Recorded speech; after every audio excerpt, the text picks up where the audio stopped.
আমরা কম বেশি সবাই শিব পুজো করে থাকি, আবার সেটা ভগবানের লিঙ্গ রূপে।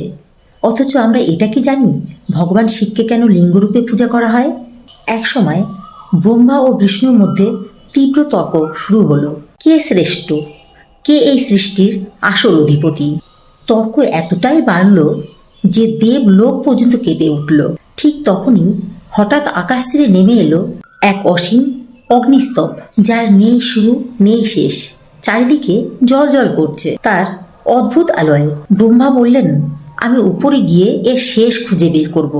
বিষ্ণু বললেন, আমি নিচে গিয়ে এর মূল সন্ধান বের করব। বিষ্ণু বরাহ রূপ ধারণ করে নিচের দিকে গেলেন। ব্রহ্মা হংসরূপ নিয়ে উড়ে চললেন উপরের দিকে। কিন্তু যুগের পর যুগ খুঁজেও কেউ সেই স্তম্ভের শেষ বা শুরু খুঁজে পেলেন না।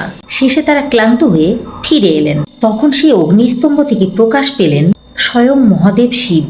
তিনি বললেন, আমি অনাদি, অনন্ত, আমাকে রূপে আকারে সীমায় বাঁধা যায় না। সেই অগ্নিস্তবই ছিল শিবলিঙ্গ। লিঙ্গ শব্দের অর্থ হল চিহ্ন বা প্রতীক, অর্থাৎ শিবলিঙ্গ কোনো দেহের রূপ নয়, এটি হলো অনন্ত নিরাকার ঈশ্বরের প্রতীক, যার নেই আদি নেই অন্ত। শিবলিঙ্গের গোলাকার ভিত্তি বোঝায় শক্তি, মা পার্বতী, আর ঊর্ধ্বস্থ অংশ বোঝায় চেতন, পুরুষ, শিব। দুজনের মিলনেই সৃষ্টি হয় বিশ্বব্রহ্মাণ্ড।